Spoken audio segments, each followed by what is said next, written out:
നന്ദേട്ടാ,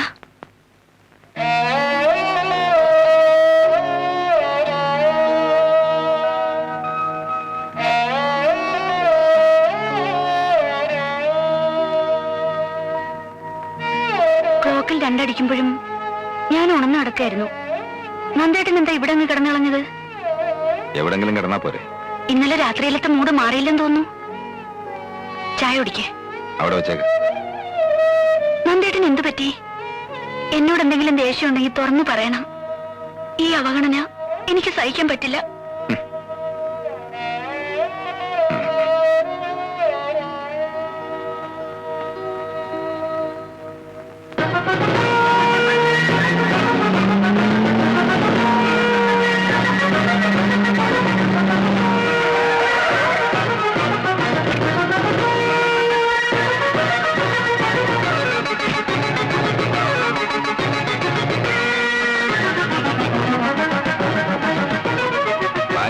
ഇല്ലല്ലോ, എറണാകുളത്ത് പോയിരിക്കുക.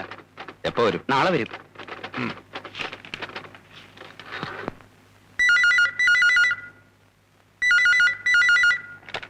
ഹലോ, അമ്മയ്ക്ക് ഫോൺ കൊടുക്ക.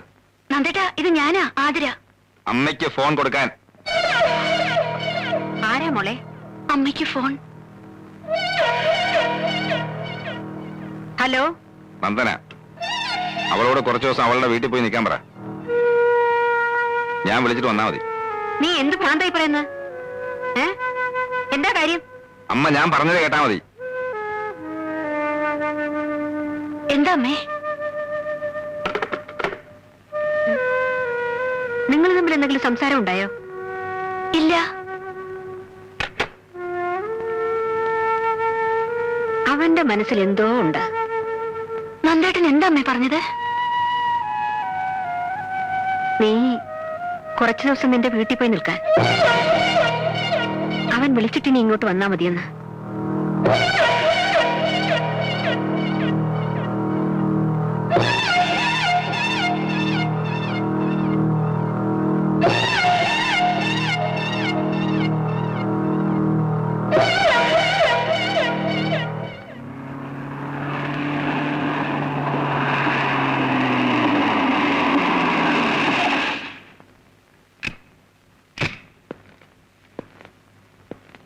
നിനക്കെന്ത് പറ്റി? അവള് പോയില്ലേ? ഇല്ല. കാര്യമറിയാതെ അവളെ പറഞ്ഞു വിടുന്നത് ശരിയല്ലെന്ന് എനിക്ക് തോന്നി. ഒരു രാത്രി കൊണ്ട് ഇവിടെ എന്താ ഉണ്ടായേ? അമ്മ അത് അറിയണ്ട. അമ്മയ്ക്കറിയണം. വീട്ടിൽ പറഞ്ഞു വിടാൻ മാത്രം എന്ത് തെറ്റാ അവള് ചെയ്തത്? അവള് ചീത്തയമ്മേ.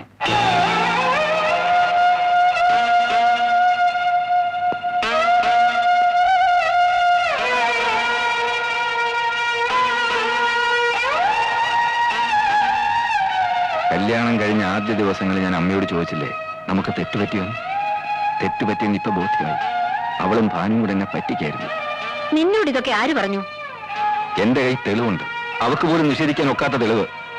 അവളിപ്പൊ നിന്റെ ഭാര്യ മാത്രമല്ല, നിന്റെ കുഞ്ഞിന്റെ അമ്മ കൂടെയാണ്. ശരിക്കും ആലോചിച്ചിട്ട് വേണം പറയാൻ. ഞാൻ ഒത്തിരി ആലോചിച്ചിട്ടെടുത്ത തീരുമാനമാണ്. ഇനി അവൾ ഇവിടെ നിന്നാ എനിക്ക് ഭ്രാന്ത് പിടിക്കും.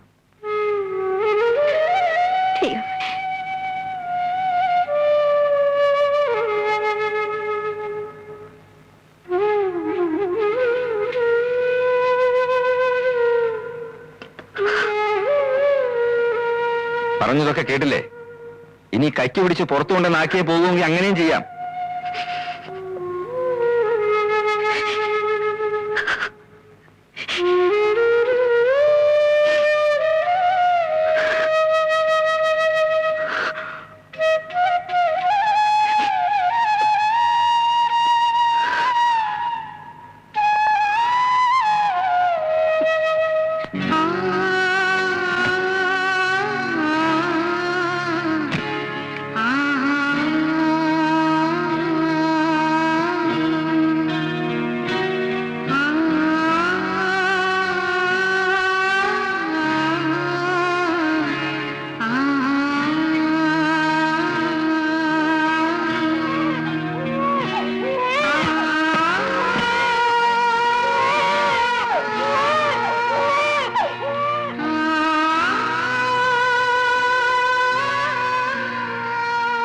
മോളെ,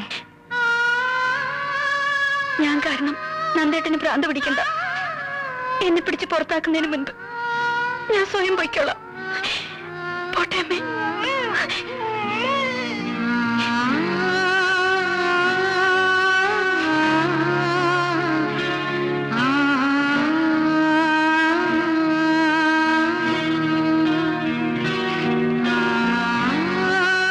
അവളോട് പോകരുതെന്ന് പറഞ്ഞു. മോളെ, ഇല്ലമ്മേ, നന്ദേട്ടൻ നിൽക്കരുതെന്ന് പറഞ്ഞ വീട്ടിൽ പിന്നെ എനിക്കെന്താ സ്ഥാനം?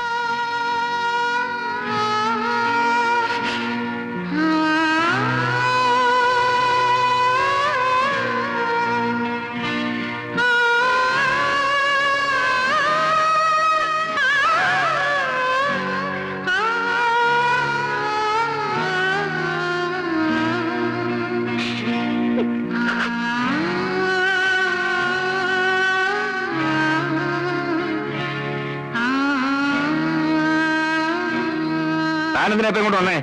നാളെ കേസല്ലേ? സാറ് വരാൻ പറഞ്ഞവര് ആഫീസിൽ വന്ന് ഇരിക്കാൻ തുടങ്ങിയിട്ട് കുറെ നേരമായി. അവരോട് പൊക്കോളാൻ പറ. ഞാൻ കേസിന് ഹാജരാകുന്നില്ല. എന്താ സാർ? മണ്ണാൻ കേട്ട, മനസ്സിലായോ? നാളെ അവധിക്ക് അപേക്ഷ കൊടുക്കാൻ പറ. ഓ,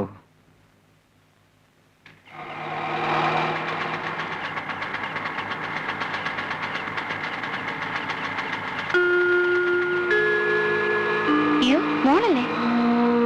ഇവളെന്താ ഈ നേരത്ത്?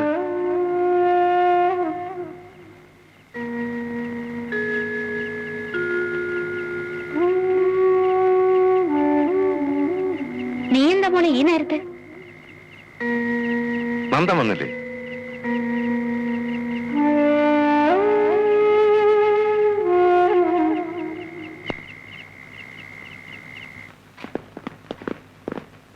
സാറേ, ഇന്ന് വിസ്താരം നടക്കുന്നു തോന്നണില്ല. അതെന്താണോ? നന്ദകുമാർ സാറ് ഹാജരാകുന്നില്ല. അവധിക്ക് അപേക്ഷ കൊടുത്ത്. അവധിക്ക് അപേക്ഷ കൊടുത്തോ? ആ, ഇപ്പൊ കൊടുത്തോളൂ. ജമാലെ, സാറിന് എന്താ സുഖമില്ലേ? ഏയ്, അസുഖമൊന്നുമില്ല. എന്തോ ചെറിയ ഫാമിലി പ്രോബ്ലംസ്. വൈഫ് വേണമെങ്കിൽ വീട്ടിൽ പോണുണ്ട്. ആതിരയും മോനും വീട്ടിൽ പോകാൻ അവിടെ വിശേഷം വല്ലതുണ്ടോ? ആ, ഒരു ചെറിയ വിശേഷമുണ്ട്. നന്ദേട്ടൻ ഓഫീസിൽ വന്നിരുന്നു എന്ന് അറിഞ്ഞപ്പോഴേ ഞാൻ വിചാരിച്ചു എന്തെങ്കിലും വിശേഷം കാണുന്നു. ഞാൻ അമ്മയുടെ വീട്ടിൽ പോയിട്ട് കുറച്ച് ദിവസമായി.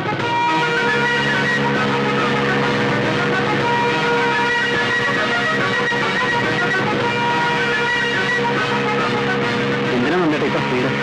നിങ്ങൾക്ക് പോയാൽ പറയും.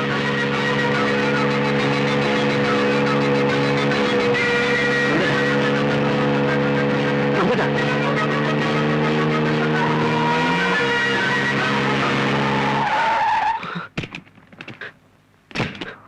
ഏത് നരയത്തിലെ കിടന്നറിയാതെ ഞാൻ ഈ വണ്ടി കയറില്ല.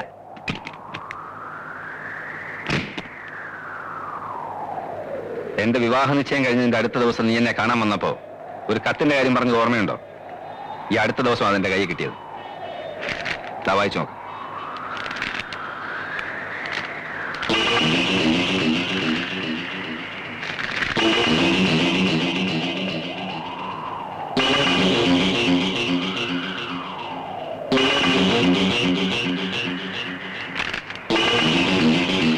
ആ കാമുകൻ നീയല്ലേ? അല്ല നന്ദേട്ടാ.